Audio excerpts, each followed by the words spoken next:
अंबानी अगर खर्चा करेगा तो वो अपने इनकम में से 0.5% कर रहा है, और जो गरीब लोग खर्चा कर रहे हैं, मिडिल क्लास वाले खर्चा कर रहे हैं, वो 10 लाख 15 लाख 20 लाख रुपए लोन लेकर के कर रहे हैं। तो पूरा हिंदू राष्ट्र हो जाएगा तो क्या हो जाएगा, क्या बदलाव आ जाएगा? हिंदू राष्ट्र होगा तो राम राज्य के जैसा राष्ट्र होगा, सभी सुखी होंगे, सभी संपन्न होंगे, हर व्यक्ति एक दूसरे के बारे में सोचेगा। ये सनातन का कॉन्सेप्ट है। शंकराचार्य जी से पूछा कि धर्म क्या है, तो उन्होंने बोला धर्म वो है जिसको पालन करने के बाद व्यक्ति को सुख की प्राप्ति हो। अगर आप असाध्य बीमारी की बात करो जी, तो उसकी गारंटी मैं ले रहा हूँ। कोई ऐसी बीमारी हो जिसको डॉक्टर ने भी मना कर दिया हो ये ठीक नहीं हो सकता, फिर ऐसी बीमारी हो तो मैं कह रहा हूँ हनुमान जी ठीक करके देंगे। तो हिंदू जो है दूसरे को कभी भी जबरदस्ती नहीं करता। True, I agree. बांग्लादेश के में कुछ घटना घटी, हिंदुओं को वहाँ पर जिंदा जला दिया गया है। क्या लगता है ये क्या रीज़न है, वो दिखाना क्या चाह रहे हैं इन चीज़ों से? आज जो बांग्लादेश में हो रहा है वो केवल बांग्लादेश में नहीं हो रहा, वो भारत में भी हो रहा है। जी, साईं बाबा से नाराज हो? साईं बाबा जी ने क्या किया है बताओ? एक चीज़ बताना, आज की डेट में क्या लगता है एक हिंदू धर्म को ही मैनिपुलेट करना सबके लिए आसान है? हिंदू इजी टारगेट है, और हिंदू इजी टारगेट शुरू से रहा है। यदि आप देखोगे कि कोई भी व्यक्ति अगर इस्लाम में गया है तो वो सेवा के नाम पे नहीं गया, वो तलवार के नाम पे गया। कोई भी व्यक्ति क्रिश्चियन बना है तो वो क्रिश्चियन लालच में बना है। हिंदू को बांटने में क्या लगता है सबसे बड़ा हाथ किसका है? सनातन को बांटने में सबसे बड़ा हाथ सनातनियों का ही है। अभी प्रधानमंत्री श्री नरेंद्र मोदी जी कह रहे हैं कि 2047 तक गुलामी की मानसिकता की जितनी भी चीज़ें हैं, प्रतीक हो चाहे भाषा हो चाहे कुछ भी हो, हमें उसको बदलना होगा और हम उसको चेंज कर देंगे। 2047 तक विकसित भारत बनने का लक्ष्य तय किया है और 2047 तक भारत विकसित देश बन जाए। अब गाड़ी खरीदिए, मकान खरीदिए, जो मर्जी करिए, खूब खाओ पियो, खूब भोग विलास करते जाओ, आपको लगेगा सुख मिल रहा है, और वो सुख नहीं मिल रहा। सुख के पीछे व्यक्ति भागता है, केवल दुख की प्राप्ति होती है। तो जिस व्यक्ति के जीवन में नियम ही नहीं है, यम ही नहीं है, जिसका आसन ही सिद्ध नहीं है, जो 3 घंटे कहीं बैठ नहीं सकता, जो माला जाप नहीं कर सकता, जो 3 घंटे सुंदरकांड का पाठ नहीं कर सकता, जो समय पे उठ नहीं सकता, सो नहीं सकता, वो व्यक्ति और क्या करेगा? जीवन जीने के लिए रोटी कपड़ा मकान चाहिए। आज के समय में व्यक्ति खा के ज़्यादा मर रहे हैं, भूखे कोई नहीं मर रहा। पार्लियामेंट की लड़ाई बंद करा दोगे आप?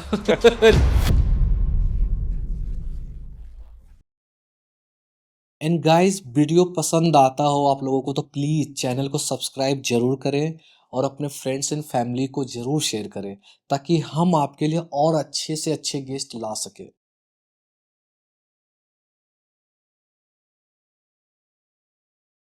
Welcome to the PWS show. And आज के जो हमारे गेस्ट हैं वो एक मित्र भी हैं मेरे, काफ़ी पुराने मित्र हैं और नेशनल लेवल पर सुंदरकांड करते हैं। तो मुझे लगा कि जब हम 2026 में एंट्री कर रहे हैं तो क्यों ना कुछ स्पिरिचुअल बातें हो जाए। और कई चीज़ें हैं जो मुझे लगता है कि स्टेज पे इनका एग्रेशन दिखता है मुझे, तो मुझे लगा कि ज़्यादा देर ना करने से अच्छा है मैं पूछ ही लूँ डायरेक्ट कि इनके मन में क्या चल रही है हमारे कंट्री को लेके, स्पिरिचुअल को लेके। क्योंकि कई बार आज भी देखते हैं ना हम, मतलब सनातनी बात करते हैं लेकिन कहीं ना कहीं हम भी आज भी अलग ही हैं लोग। तो स्वागत करते हैं पंडित अविनाश अद्वैत जी का। बहुत बहुत धन्यवाद जी। कैसे हैं महाराज जी? जी मैं बहुत अच्छा हूँ, भगवान की कृपा है। किसी ने बोला कि बहुत कम उम्र में आप महाराज जी बन गए। महाराज जी बनने की कोई उम्र नहीं होती है, ओके और मैं महाराज जी बना नहीं हूँ, ना मैंने अपने नाम के आगे लगाया है। ओके। लोग कहते हैं आपके कार्य के अनुसार आपके कई नाम हो जाते हैं। जैसे भगवान के नाम हैं, हरि के 1000 नाम लाख नाम कृष्ण के, केशव करोड़ नाम पद्म नाम विष्णु के। जब श्री कृष्ण भगवान का नामकरण हो रहा था, गर्गाचार्य जी ने देखा तो माता से कहा कि इसके तो बहुत नाम होंगे। माता कहने लगी कि बहुत नाम होंगे, अरे मुझे तो कोई एक नाम बता दो। तो उन्होंने कहा कि ये पूरे संसार को अपनी ओर आकर्षित करेगा, तो इसका नाम है कृष्ण। लेकिन ये जितने काम करेंगे, हर काम के साथ साथ इनका कोई ना कोई नाम होगा। तो भगवान ने जितने काम किए उनके उतने नाम बनते चले गए। तो आप संसार में जब काम करेंगे तो काम के हिसाब से आपका नाम होने लगेगा। वाह। आपको किस एज में आपको रियलाइज हुआ कि मैं कथा भी कर सकता हूँ? रिलाइज की जहाँ तक बात करें तो जब मैं छोटा था, जब मेरी आयु 5-6 साल की थी, मेरे गांव में हर शनिवार हर मंगलवार को श्री सुंदरकांड के पाठ किए जाते थे। और गांव में बच्चा कोई नहीं जाता था, सभी बड़े लोग जाते थे, पर मैं ही एक उस आयु का व्यक्ति होता था जो हर सुंदरकांड पाठ में जाता था। रात के चाहे 12 बज जाए, 1 बज जाए, मैं रहता था और मेरी दादी जी वहाँ से मुझे वापस ले करके आती थी। मेरे गांव से 5 किलोमीटर की दूरी पर गौतम आश्रम है, अहिल्या माता का स्थान है। वहाँ आए दिन संत समागम होते थे, कोई ना कोई कथा होती थी, तो उन कथाओं में मेरा आना जाना रहता था। संतों के प्रति मेरा आकर्षण था और मैं संन्यास भी लेना चाहता था, क्योंकि माता पिता का इकलौता होने की वजह से मुझे विवाह करना पड़ा। और विवाह करने के बाद मैं अपने गृहस्थ जीवन का पालन ठीक से कर रहा हूँ। ये नहीं कि अब विवाह कर लिया तो मैं उसको निभा नहीं रहा, लेकिन मेरा मन था कि मैं सन्यासी बनूं, सन्यास जीवन जीऊं। तो इस प्रकार से शुरू से ही मैं उस फील्ड में लगा हुआ था। अब माता पिता पढ़ाई करवाने के लिए दिल्ली लेके आए कि बच्चा कुछ पढ़ेगा लिखेगा आगे बढ़ेगा, पर मुझे पढ़ने लिखने में इंटरेस्ट नहीं था। मतलब स्कूल की पढ़ाई, सनातन की पढ़ाई पढ़ते थे, गीता पढ़ना है, रामायण पढ़ना है, सुंदरकांड की पुस्तकें पढ़नी है, मेरा इसी में इंटरेस्ट था। तो धीरे धीरे ये सब चलने लगा। फिर दिल्ली में भी कुछ मंडली मिल गई, उनके साथ काम करने लगे, आगे बढ़ने लगे। तो शुरुआती दौर में तो स्वयं से जा करके दरी बिछाना, माइक लगाना, सारी व्यवस्था करनी और सुंदरकांड के पाठ करना, इस तरीके से चल रहा था। एक समय आया फिर हम नौकरी भी करने लगे और 14 वर्ष मैंने नौकरी भी की। तो उधर नौकरी भी चल रही थी, इधर ये सुंदरकांड का पाठ भी चल रहा था। धीरे धीरे अपने आप ही आगे बढ़ने लगा। क्योंकि यदि मैं ये नहीं कर पाता तो शायद मैं जी नहीं पाता, मैं डिप्रेशन में भी चला जाता। क्योंकि ये मेरा, जैसे कहते हैं ना, कोई सिंगिंग करता है तो उसका पैशन होता है, कोई एक्टिंग करता है उसका पैशन होता है, तो इसको आप पैशन भी समझ सकते हैं कि मुझे यही करना है। अगर मैं यही नहीं करता तो मैं बर्बाद हो चुका होता। तो हनुमान जी की ऐसी कृपा रही कि बचपन से बहुत सारे लोग मेरा बहुत कुछ बिगाड़ना भी चाह रहे थे, पर वो बिगाड़ नहीं पाए। मैं दोनों ट्रैक पे चला, एक नेगेटिव एक पॉजिटिव। मेरे जीवन में ऐसे ऐसे लोग थे जो बहुत सारे आज जेल में हैं, बहुत सारों ने बहुत बड़ी बड़ी चोरी की, मर्डर किया, यहाँ तक कि गांव में ऐसी संगति थी जो बाद में किसी ने बैंक भी लूट लिया। इस तरीके के लोग मेरे जीवन में रहे, बहुत बड़े बड़े नशे करने वाले। तो मैं उधर भी था इधर भी था, दोनों ट्रैक पे था। पर अंदर की आवाज थी कि ये गलत है ये सही है, और वो जो अंदर की आवाज थी मैं समझता हूँ कि हनुमान जी की आवाज थी। हनुमान जी ने मेरे ऊपर कृपा की और मैं गलत ट्रैक पर से हट के सही ट्रैक पे आया और धीरे धीरे करके आज मैं इस स्तर पे हूँ कि मेरे जीवन का एक लक्ष्य था कि मुझे नौकरी छोड़नी है। तो हनुमान जी की ऐसी कृपा हुई कि मैंने नौकरी भी छोड़ दी और मेरा यहाँ से बहुत कुछ हो रहा है। पैसे की भी कमाई होती है, भगवान का नाम भी होता है, हम भी अपने आप को सुधार रहे हैं। अब मैं तो शिक्षा, जहाँ तक शिक्षा देने वाली बात है, तो शिक्षा देने की बात तो तब आएगी जब मैं उस लेवल का हो गया हूँ। मैं भी मार्ग में हूँ। तो मैं लोगों से ये कहता हूँ कि ये आपके लिए भी है और ये मेरे लिए भी है। श्रद्धांजलि सभा के जब कार्यक्रम होते हैं तो वहां जब आत्मा परमात्मा की बात होती है तो ये बात बताई जाती है कि ये आपके लिए भी है और ये मेरे लिए भी, हम मिलकर के इसमें आगे बढ़ेंगे। पता है, एक अच्छे टीचर कह लो या एक अच्छे गुरु की ना यही विशेषता होती है कि वो अपने आप को बड़ा नहीं कहते कभी भी। जी। क्योंकि जब आप मंच पे जब सबके सामने बैठे होते हो ना, तो सोचो अब एक काउंटर अटैक कितना बड़ा होता है। तो इसीलिए उसको कहते हैं गुरु पद्धति, या हम गुरु बोलते हैं, क्योंकि हम सब आपके नीचे होते हैं और सारी चीज़ें हम पूछते हैं। क्योंकि कई बार मैंने आपके शो में देखा है, यूट्यूब वगैरह फेसबुक पे, कि लोग बड़े बड़े उम्र, मतलब हमारे माता पिता की उम्र के, आपसे क्वेश्चंस करना, बड़े प्यार से आंसर दे रहे हो। और कई बार तो ऐसा होता है कि इतने एग्रेसिव हो जाता हूँ, मैं सोचता हूँ क्या हुआ, हनुमान जी तांडव तो नहीं करेंगे आज। नहीं, एग्रेसिव होने का मतलब ये है कि हम सनातन की बात करते हैं। अब एक सज्जन मेरे पास आए, उन्होंने मेरे से पूछा कि पंडित जी सुंदरकांड का पाठ भी कराया, बहुत रिस्पेक्ट दी, पैर भी छुआ, सबसे मिलवाया भी, और ले जाके मेरे से पूछा पंडित जी आपसे कुछ पूछना चाहते हैं, कुछ समस्या का समाधान चाहते हैं। मैंने कहा क्या समस्या है? तो बोले कि जो आप सुंदरकांड के पाठ में बता रहे थे, ये पीर फकीर पे नहीं जाना है, चादर फादर को छोड़ना है, हनुमान जी को पकड़ना है। तो मुझे आप ये बताइए कि मेरे घर में हम हनुमान जी को भी मानते हैं, अपने इष्ट देवता कुल देवता को भी मानते हैं, लेकिन साथ के साथ पीर बाबा को भी मानते हैं। हमारे गांव का कोई पीर है, हमने उसको रखा हुआ है, उसको हटा नहीं सकते।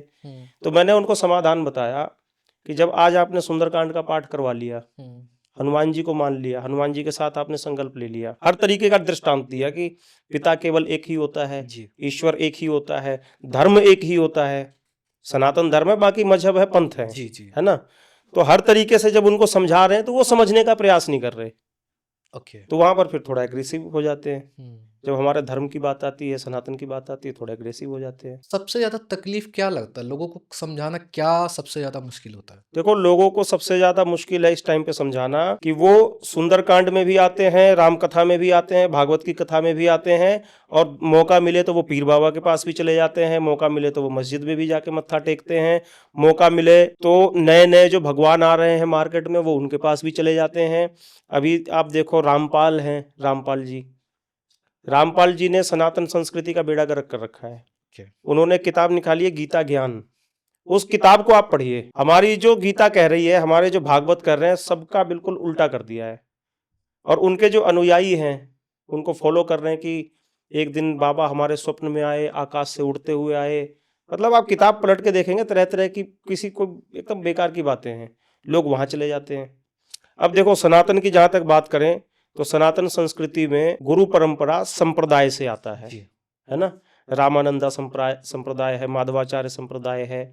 इस प्रकार से जैसे आप भागवत की कथा में देखेंगे तो भगवान ने जो दिव्य ज्ञान ब्रह्मा जी को दिया, वहां से नारद जी को आया, नारद जी से वेद व्यास जी को आया, वेद व्यास जी से फिर आगे सुखदेव जी को आया, सुखदेव जी से सूत जी के पास आया। इस प्रकार परंपरा बनी हुई है।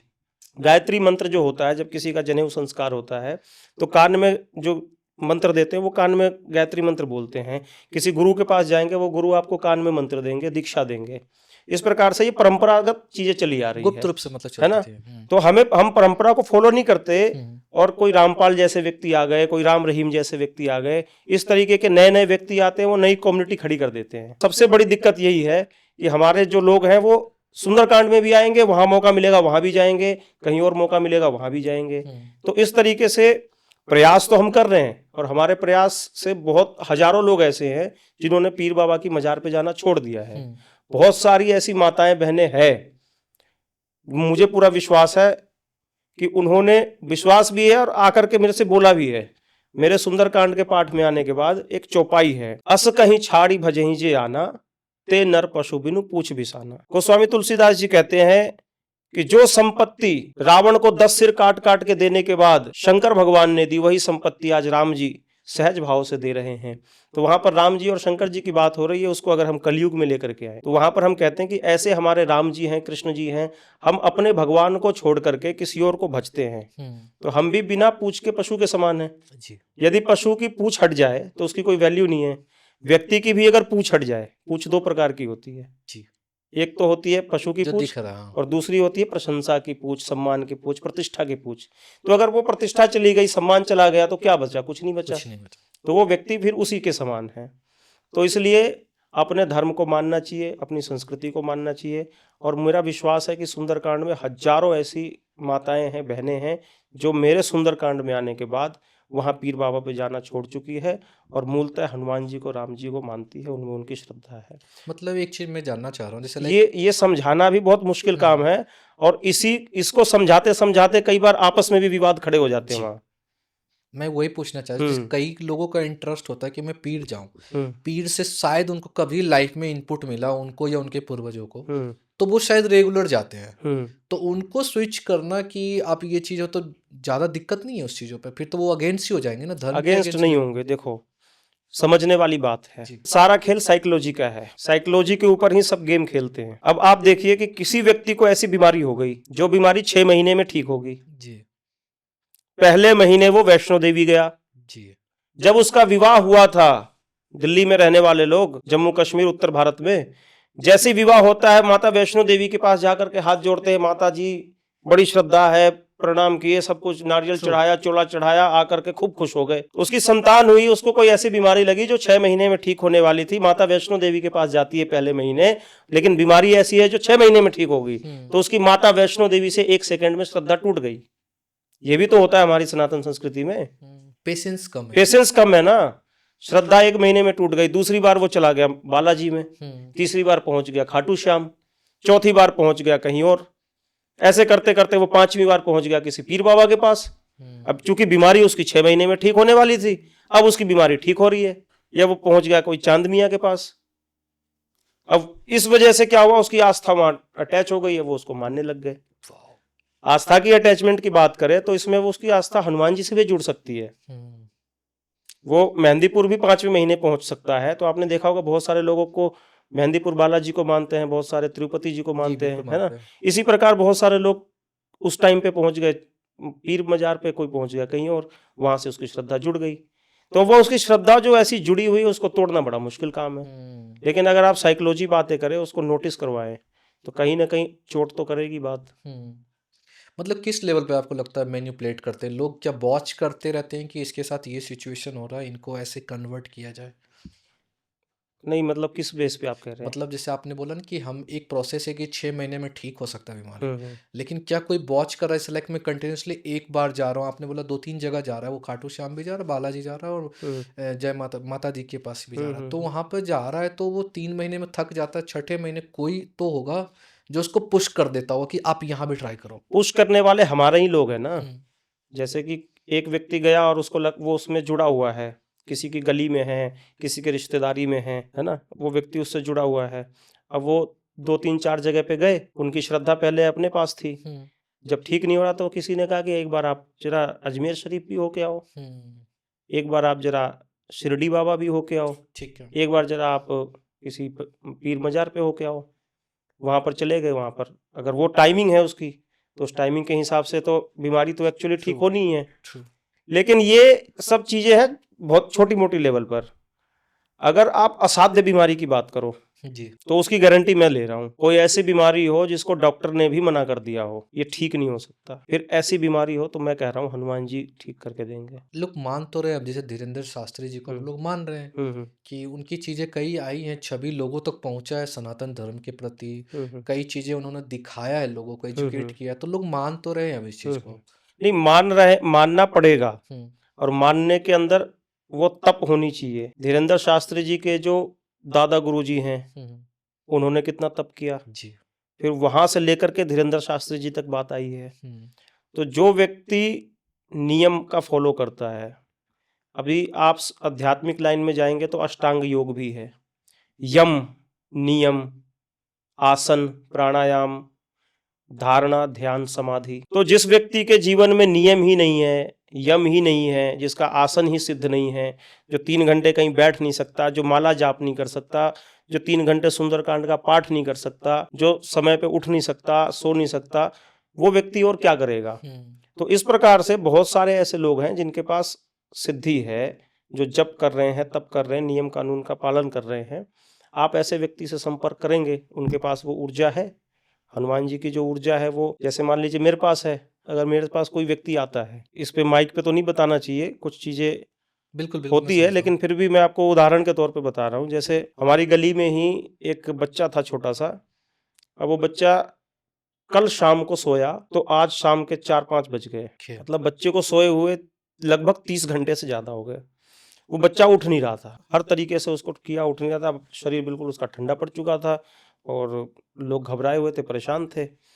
तो अचानक से वो ले आए और मेरी गोद में डाल दिया, मैं घर पे ही था। तो अब गोद में डाल दिया तो मैं टेंशन में आ गया, भाई ये तो क्या करूं। तो मैंने हनुमान जी का स्मरण किया कि भाई बेइज्जती हो जाएगी, क्योंकि मैं कुछ ऐसा काम नहीं करता हूँ ना, झाड़ फूक का या कुछ इस तरीके का काम मैं नहीं करता।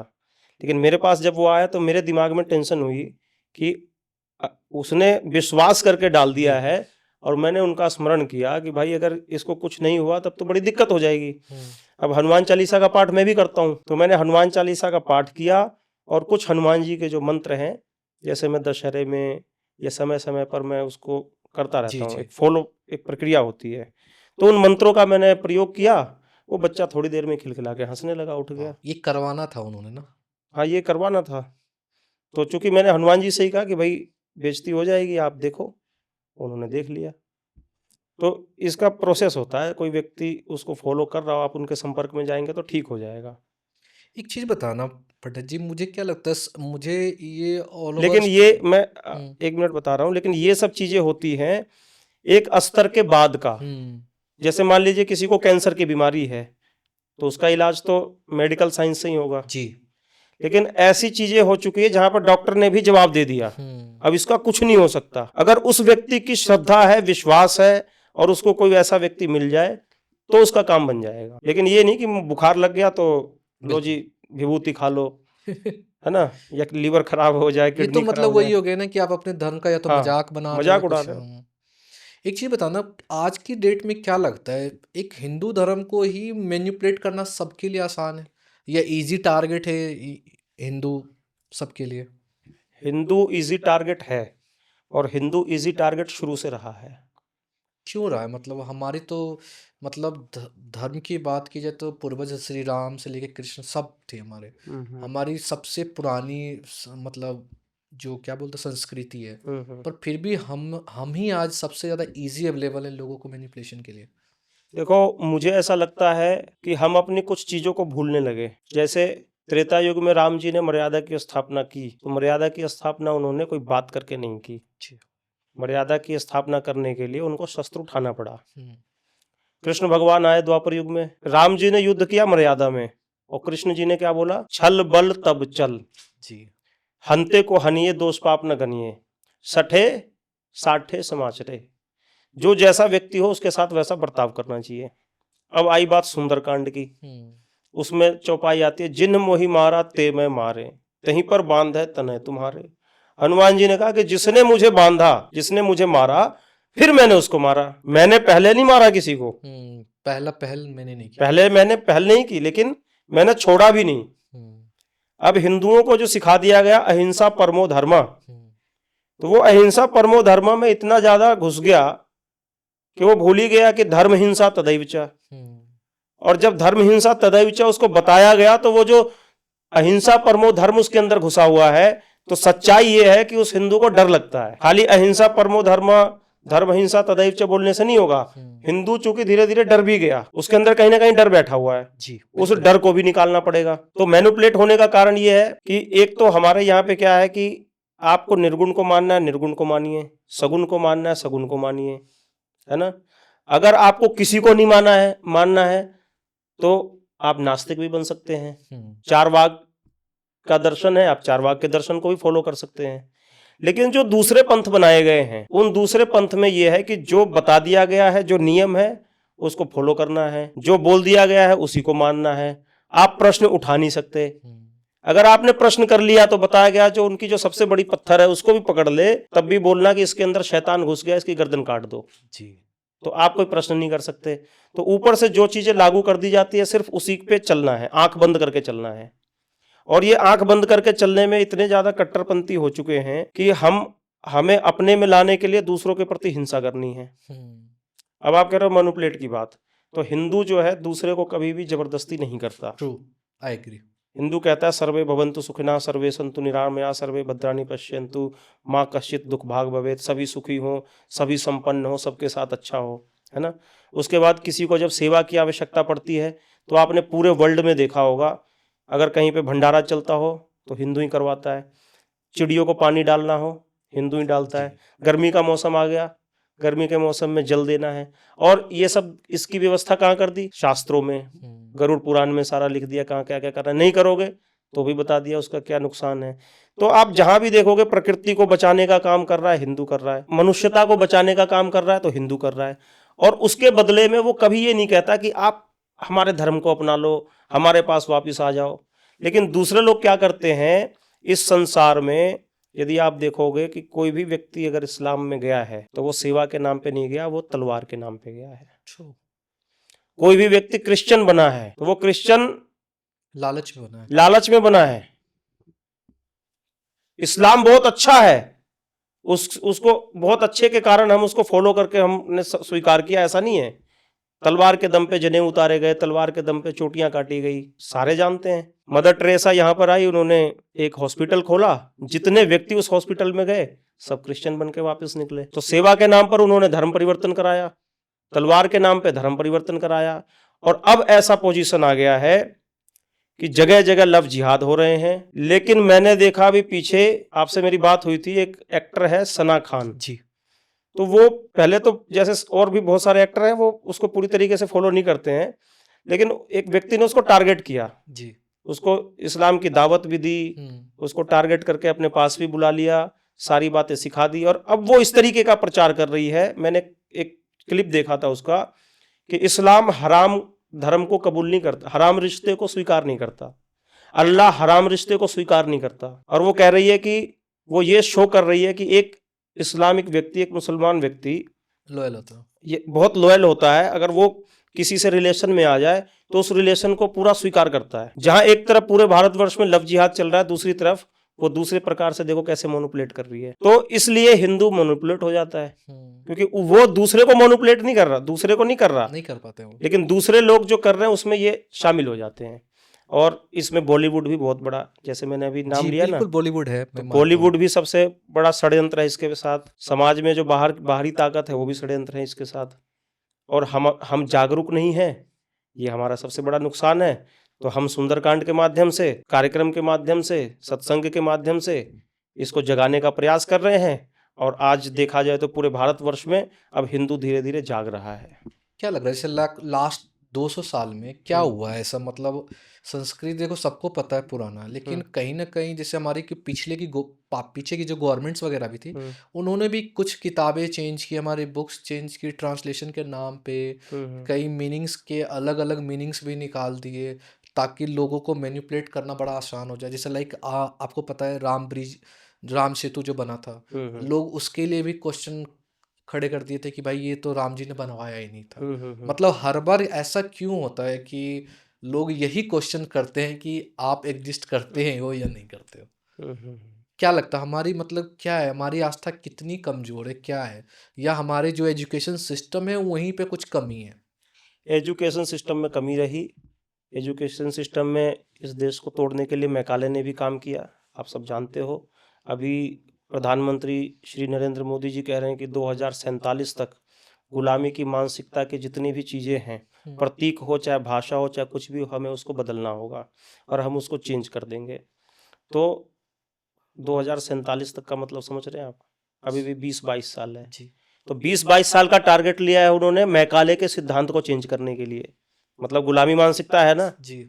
उससे पहले शिक्षा पद्धति, उससे पहले की जो कहानी थी, मुगलों का इतिहास, जी मैं पूछूंगा है ना, उसके बारे में भी। जी। हमारे में केवल मुगलों का इतिहास पढ़ाया गया। शाहजहां कौन है, औरंगजेब कौन है, अकबर कौन है, बीरबल कौन है। यहाँ तक कि भारत की संस्कृति में अकबर बीरबल की कहानी इतनी घुसा दी गई कि छोटे छोटे बच्चे अकबर बीरबल की कहानी पढ़ने जी, लगे। ट्रू, सच है ये। लेकिन आप ये बताओ कि छत्रपति शिवाजी की कहानी क्यों नहीं सुनाई? इनफैक्ट अभी भी छावा की भी हमें अच्छा, स्टोरी अब पता चली। अब देखना, अभी भी जो है ना छत्रपति शिवाजी के नाम को जानते हैं पर छत्रपति शिवाजी के काम को नहीं जानते। महाराणा प्रताप जी के नाम को जानते हैं, उनके काम को नहीं जानते। कौन पढ़ाएगा उसको? किसकी जिम्मेदारी है? अगर सरकार नहीं कर रही है तो हमें तो कम से कम करना चाहिए, और सबसे बड़ी जिम्मेदारी सरकार की बनती है। जी। तो शिक्षा में आपने क्या पढ़ाया? मुगलों का इतिहास मुगलों पढ़ाया? कब आए, उससे पहले कब का गए? कोई इतिहास नहीं था, उससे पहले का कोई इतिहास नहीं था। वीर विक्रमादित्य कहाँ पैदा हुए? भारत में दो लोगों को वीर बताया गया, एक वीर विक्रमादित्य को और एक महावीर को। दो लोग वीर हुए, लेकिन ना महावीर का इतिहास है ना वीर विक्रमादित्य का इतिहास है। उसके बाद और आइए, अशोक के बारे में आपने पढ़ा कभी किताबों में? चंद्रगुप्त के बारे में पढ़ा? बिल्कुल मतलब सौभाग्य छोटा से मैं छोटा, वहीं कहीं से पे हूँ छोटा मोटा तो होगा, है थोड़ा ना? बहुत पता है। थोड़ा बहुत पता है, लेकिन थोड़ी बहुत कहानी होगी छोटी जी, मोटी जी, सी। जी। इसके अलावा कुछ भी नहीं है। इनफैक्ट सम्राट अशोक पे जो मूवी भी बनाई थी वो उस लेवल का नहीं था जिस लेवल पे होना चाहिए था। नहीं था, बिल्कुल भी नहीं था। तो ये सब चीजें हैं, इसको धीरे धीरे परिवर्तन में लाया जा रहा है। इसलिए हम कहते हैं कि भैया एक मंत्र आता है, ध्यो हो शांति ही अंतरिक्ष गुम, शांति ही पृथ्वी ही, शांति ही रापः, शांति रोखदयः, शांति ही वनस्पतयः, शांति ही विश्वदेवाः। तो हम कहते हैं कि ध्यो हो शांति नहीं बल्कि ध्यो हो क्रांति होनी चाहिए। ध्यो हो क्रांति ही अंतरिक्ष गुम, क्रांति ही पृथ्वी ही, क्रांति रापः, क्रांति रोखदयः, क्रांति ही वनस्पतयः। अब देखो क्रांति में सारी बातें आ रही है। ध्यो हो क्रांति ही अंतरिक्ष, अंतरिक्ष में क्रांति हो, गया चंद्रायन, गया, है ना। क्रांति ही पृथ्वी, पृथ्वी पे क्रांति होनी चाहिए। तो इस पृथ्वी पर सनातन की ध्वजा लहरानी चाहिए, राम जी के नाम चलने चाहिए, और साथ के साथ पृथ्वी में भी उद्धार होना चाहिए पर्यावरण को लेकर के। और भी बहुत सारी चीजें हैं, वनस्पति, हम जो भोजन करते हैं जी। इस प्रकार से अब क्रांति आनी चाहिए, राम नाम की क्रांति आनी चाहिए, सनातन संस्कृति की क्रांति आनी चाहिए। बट अभी कुछ वीडियो मेरे, मतलब मैं स्क्रॉल कर रहा था इंस्टाग्राम तो देख रहा हूँ सिर्फ बांग्लादेश के में कुछ घटना घटी, हिंदुओं को वहाँ पर जिंदा जला दिया गया है। क्या लगता है ये क्या रीज़न है, वो दिखाना क्या चाह रहे हैं इन चीज़ों से? रीज़न तो बहुत हद तक पॉलिटिक्स वाला भी होता है, लेकिन पॉलिटिक्स हो चाहे कुछ भी हो, उसका शिकार हर बार हिंदू ही क्यों बनता है? किसी ने एक कहा है कि जैसे लाइक अगर जैसे लाइक मेरे बेटे पे कुछ आँच आती है तो बीइंग द पेरेंट्स मैं रिएक्ट करूँगा कि तूने बेटे को हाथ कैसे लगाया। किसी ने एक सोशल मीडिया पर डाला है कि जब हिंदू के लिए जब कोई है बना हुआ है, संस्था बनी हुई है, हम्म। चीज़ें बनी हुई, तो आज क्यों नहीं रिएक्शन है किसी का। हमारे तो एल्डर आप हो ना, तो आपको बताना पड़ेगा ना चीज़ों को। देखिए, ये जो सवाल करते हैं उनको ये समझना चाहिए कि हिंदू की जो संस्था बनी है वो संस्था किससे बनी है? लोगों से ही बनी है। क्या हिंदू के पास कहीं से ऊपर से अंतरिक्ष में से लोग आ रहे हैं? नहीं बिल्कुल क्या नहीं। ऊपर से फंडिंग आ रहा है? जो इस तरह की बातें करते हैं, जब आप उनसे कहेंगे ना हम्म, कि आप जरा 10 मिनट का समय निकालिए, उसके पास 10 मिनट का समय नहीं होता। true, लेकिन इस तरह की बातें करने के लिए उनके पास समय होता है। हम्म, तो जितने भी संगठन बने हैं वो सारे संगठन हिंदू वाले लोगों से ही बने हैं। हमने बताया ना, हम नौकरी भी करते थे लेकिन उसके बाद भी हम संघ की शाखाओं में भी जाते थे। हमारे पास जब जिम्मेदारी थी हम अपना समय निकाल करके जाते थे। तो हमारे से ही तो संगठन बना है। आज जो बांग्लादेश में हो रहा है वो केवल बांग्लादेश में नहीं हो रहा, वो भारत में भी हो रहा है। जी। अफगानिस्तान भारत का हिस्सा था, 1873 में कट गया। कांधार पाकिस्तान कट गया, बांग्लादेश कट गया, बर्मा कट गया, भूटान कट गया। इस तरीके से आसपास की जितनी भी कंट्री थी सारी कट गई। जो भारत का हिस्सा बचा 1990 में जम्मू कश्मीर में हो गया, हैदराबाद में हो रहा है, बांग्लादेश में हो रहा है, बिहार में हो रहा है, केरल में हो रहा है और दिल्ली में भी हो रहा है। आप कहीं सोच रहे हो कि बांग्लादेश में ऐसा नहीं है? और जो व्यक्ति ये सोच रहे हैं ना कि दूसरे के ऊपर हो रहा है तब तक हम देखेंगे, उसको सोचना चाहिए दूसरे के ऊपर नहीं हो रहा, हमारे ऊपर हो रहा है। कब तक बचोगे? एक दिन भाग करके तुम्हारे पास भी आएंगे। तैयारी क्या है? अब इसमें आप कह रहे हो ना कि इसका समाधान भी बता रहा हूं मैं आपको। हम केवल समस्या खड़ी करने से काम नहीं चलेगा। ऐसा क्यों हो रहा है? और मैंने बता दिया कि कई लोग आकर के चिल्लाते हैं, अरे कब तक भागोगे, अरे यहां से भागोगे, अरे वहां भागोगे। भैया समाधान तो बता क्या है? समाधान ये है कि जो व्यक्ति भाषण करता है ना, अगर वही व्यक्ति दूसरे की टांग पकड़ के नीचे खींचता है, मौका पड़ने पर वही आदमी पॉलिटिक्स करता है और पॉलिटिक्स के नाम पर लोगों को पीछे छोड़कर आगे चला जाता है। वही लोग धर्म का धंधा बनाते हैं। अगर अविनाश जी आगे बढ़ रहे हैं तो अविनाश जी के साथ में 4 लोग जो है ना, तो वो ये नहीं सोचेंगे कि अविनाश जी धर्म का काम भी कर रहे हैं जी। अविनाश जी के पास कितने खतरे भी हैं, घूम घूम के गली गली में इधर उधर कितनी मेहनत कर रहे हैं। तो अविनाश जी के साथ में आकर के वो खड़ा नहीं होगा, वो प्रयास करेगा कि कैसे अविनाश जी को नीचे गिरा दिया जाए, कैसे सुधांशु जी को नीचे गिरा दिया जाए। और सारे बंदे यही काम कर रहे हैं। जिस दिन ये काम बंद हो गया उस दिन हिंदू को प्रताड़ित नहीं किया जाएगा। अगर हमारे अंदर ऊपर से दिखा रहे हैं लेकिन अंदर से वो है नहीं। दूसरी बात, अगर आप देश की बात करोगे तो देश में कानूनी व्यवस्था लगाओ। अगर कोई व्यक्ति किसी का बलात्कार कर रहा है, लव जिहाद कर रहा है, छोटी बच्चियों के साथ गलत काम कर रहा है, 32 टुकड़े कर रहा है, बीच चौराहे पर 50,000 1 लाख लोगों के बीच में उसको टांग के उसको जिंदा जलाओ। उसके बीच उसने 32 टुकड़े किए, उसके 64 टुकड़े करो, फिर देखो कैसे कम होता है। दंड का विधान भी होना चाहिए, हम भी एक हो जाएं। इस तरीके से हम केवल ये नहीं कि समस्या पे आकर के फेसबुक चला करके उस पर बोलने लग गए, इंस्टाग्राम चला के बोलने लग गए। बोलने से नहीं चलेगा भाई, करना पड़ेगा। बहुत सारे हमारे कार्यकर्ता भी ऐसे होते हैं जिनको पैसे की कमी होती है, आर्थिक कमी के कारण बेचारा घर में बैठ जाता है। मैंने देखा आपका जो एक ग्रुप बना रखा है राम जी के नाम से, तो मैंने देखा हुआ उसमें डोनेशन कपड़े से लेके हर चीज़ में देखता हूँ मैं सब चीज़ों को। और मैं बहुत खुश होता हूँ कि इनफैक्ट कोई किसी की बेटी के शादी में भी आके डोनेशन दे रहा है, कुछ कर रहा है। चीज़ें तो अच्छी लगती है कि हाँ ठीक है, आप एक कम्युनिटी से जुड़े, कुछ तो पर्पस है ना लाइफ का। और सबसे बड़ी बात है टाइम निकालना, जो आपने बोला ना। अगर मुझे लगता है आज़ादी के पहले ये अगर सेम सिचुएशन होता ना, तो शायद आज भी हम गुलाम ही होते हैं। क्योंकि दुनिया वही व्हाट्सअप पे कह रहे थे आप आगे बढ़ो, हम आपके साथ हैं, पर रियलिटी में तो कोई नहीं होता। अब कहने को तो धीरेन्द्र शास्त्री जी ने भी एक यात्रा निकाली, लेकिन कितने लोगों ने उसको फॉलो किया? आज भी हम बस अपने टर्म का वेट कर रहे हैं। धीरेन्द्र शास्त्री जी ने जो यात्रा निकाली, उस यात्रा में जितने लोग गए और अधिक संख्या होनी चाहिए। और ऐसी यात्रा अगर 5 बार 7 बार निकल जाती है तो संख्या कम हो जाती है। अब देखो, जाकी रही भावना जैसी, प्रभु मूरत तिने देखी तैसी, भाव का भूखा हूं मैं, भाव से मुझे प्यार है, जो पूछे मुझे भाव से वो भव सागर से पार है, ऐसे भगवान कहते हैं, है ना। तो जो व्यक्ति वहां पे जा रहे हैं, यदि उसका भाव ऐसा है, कोई सोचता है कि मैं फोटो खिंचवाने जाऊंगा, कोई सोचता है कि मैं जाऊंगा तो मेरा कॉन्टेक्ट बढ़ जाएगा जी, मेरे इंस्टाग्राम बढ़ जाएगा मेरे एटलीस्ट। इंस्टाग्राम बढ़ जाएंगे, मेरा सोशल मीडिया बढ़ जाएगा, मेरे को बहुत सारे कांटेक्ट मिलेंगे, तो मुझे फैक्ट बहुत सारे काम मिल जाएंगे। फैक्ट है। मैक्सिमम लोग यही सोच करके वहां पहुंच रहे हैं। लालच। जिस दिन ये भावना बदल जाएगी, जिस दिन ये सोच करके पहुंचेंगे कि नहीं, उस यात्रा में मेरा आवाहन किया गया है और हम सबको सनातन की यात्रा के लिए जाना है, ना कि पर्सनल स्वार्थ के लिए, तब दिशा कुछ और होगी। आप साईं बाबा से नाराज हो? नहीं, मैं बिल्कुल नाराज नहीं हूँ। क्योंकि आपने एक मेंशन किया कि लोग साईं बाबा भी जाते हैं। देखो, मैं साईं बाबा से नाराजगी की जहां तक बात है, तो मैंने आपको एक संत रामपाल जी जो हैं आजकल, तथाकथित संत रामपाल जी और साईं बाबा, इन दोनों में कोई अंतर नहीं है। क्योंकि हमारे में गोस्वामी तुलसीदास जी ने श्री रामचरितमानस की रचना की, और उस रामचरितमानस के माध्यम से आज लाखों ब्राह्मणों का पेट पल रहा है। बहुत बड़े ज्ञाता नहीं है, तब भी अखंड रामायण का पाठ करके, सुंदरकांड का पाठ करके बहुत सारे लोग कमा खा रहे हैं, जीविका चल रही है। लेकिन गोस्वामी तुलसीदास जी को कोई ये भी नहीं बोलता सुंदरकांड में गोस्वामी तुलसीदास जी महाराज की, नहीं बोलते। वाल्मीकि जी हैं। अब वाल्मीकि समाज को काटने के लिए लोगों ने षड्यंत्र रचा, तो फिर वाल्मीकि भगवान का मंदिर बनाना शुरू किया। लेकिन उन्होंने भी तो रामायण की रचना की है संस्कृत में। साईं बाबा जी ने क्या किया है बताओ? मतलब टीवी पे तो ऐसा दिखाया गया, फकीर हैं, उन्होंने हैजा और उस टाइम की जो जो बीमारियां होती तो काफी चीजों को उन्होंने मदद की लोगों को, टीवी में दिखाया गया है। तो टीवी में तो अभी कुछ दिन पहले ये भी दिखाया जा रहा था कि बेटा कहाँ से आए आप? जी मैं पश्चिम बंगाल से आया हूँ। बेटा पिछली बार खीर कब खाई थी आपने?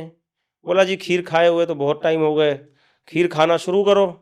उसने शुरू किया तो उल्टा उसको डायबिटीज ही हो गया। तो टीवी पे तो ये भी दिखाया जा रहा है कृपा बरसे है, कृपा बरसने वाली बात।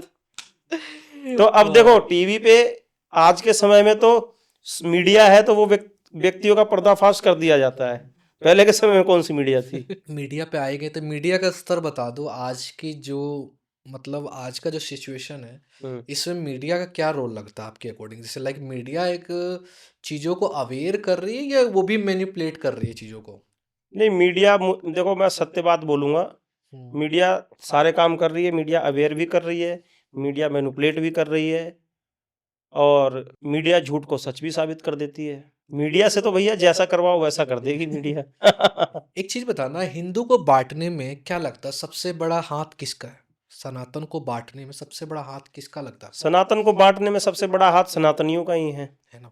जातिवाद। एक कहा गया ना कि एक शेर था कि मुझे अपनों ने लूटा गैरों में कहाँ दम था, मेरी कश्ती वहां डूबी जहां पानी बहुत कम था। दूसरे क्या मारेंगे, पहले तो अपनों से लड़ना मुश्किल हो जाता है। अभी धुरंधर मूवी आई थी, उसमें दिखाया गया कि नोट छापने की मशीन एक नेता ने ले जा करके सऊदी अरब में कुछ देर के लिए गाड़ी रुकी, और उतनी देर में वो मशीन उसने उसको बेच दिया।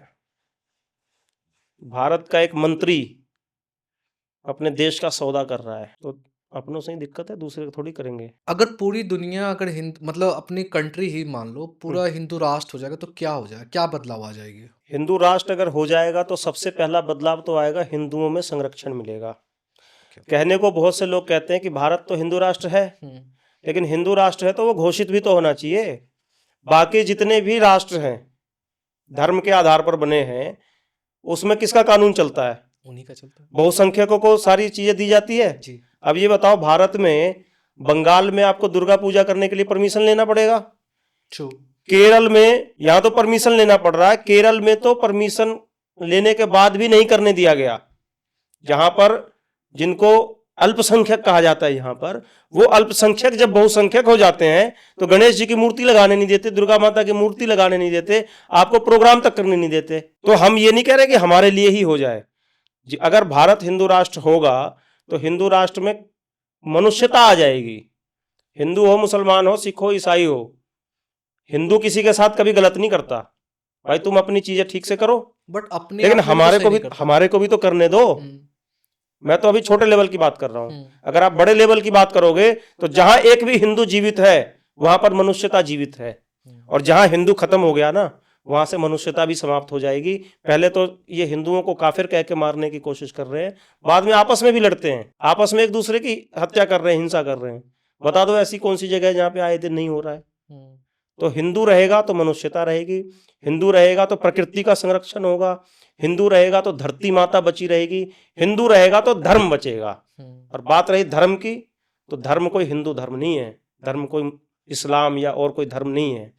जितने भी हैं वो सब रास्ते हैं। रास्ते का मतलब हो गया कोई पंथ है, कोई मजहब है, एक्सेट्रा एक्सेट्रा है। धर्म किसे कहते हैं? जिसको धारण किया जाए। अब आप ये बताओ, जहां पर हिंसा की जा रही है, क्या उसको धारण किया जा सकता है? बिल्कुल नहीं। जो प्रकृति हमें देती है, हम अपने त्योहार में सारे पत्ते काट डालें। एक ऐसा त्योहार भी आता है जिसको एक जानवर को पालते हैं, उस जानवर को खिलाते खिलाते आप आसपास देखोगे सारे पेड़ के पत्ते उत्ते सब खत्म, साफ, और बाद में वो जानवर भी साफ। तो जो ऐसी मानसिकता का व्यक्ति है, क्या उस धर्म का पालन किया जा सकता है? उसको धारण किया जा सकता है? शंकराचार्य जी से पूछा कि धर्म क्या है, तो उन्होंने बोला धर्म वो है जिसको पालन करने के बाद व्यक्ति को सुख की प्राप्ति हो। तो लोग कहेंगे कि सुख की प्राप्ति तो उसको हो रही है, वो मुर्गा बकरा काट के खा रहा है, उसको सुख की प्राप्ति हो रही है। ये भ्रांति हो रही है, प्राप्ति नहीं हो रही है। उसको भ्रांति है कि मुझे सुख मिल रहा है, पर लॉन्ग टर्म तक वो सुख नहीं है, वो दुख में ही परिवर्तित करेगा। सुख का मतलब ये, आप संसार में जितना मर्जी भागिए, आप गाड़ी खरीदिए, मकान खरीदिए, जो मर्जी करिए, खूब खाओ पियो, खूब भोग विलास करते जाओ, आपको लगेगा सुख मिल रहा है, पर वो सुख नहीं मिल रहा। सुख के पीछे व्यक्ति भागता है, केवल दुख की प्राप्ति होती है। सुख की प्राप्ति होती है जब वो आत्म साक्षात्कार करता है, जब वो अपने भीतर जाता है, जब अपने आनंद में जाता है, और फिर ऐसी सुख की प्राप्ति होती है कि व्यक्ति के अंदर करुणा प्रकट होती है, जीवों के प्रति दया प्रकट होती है।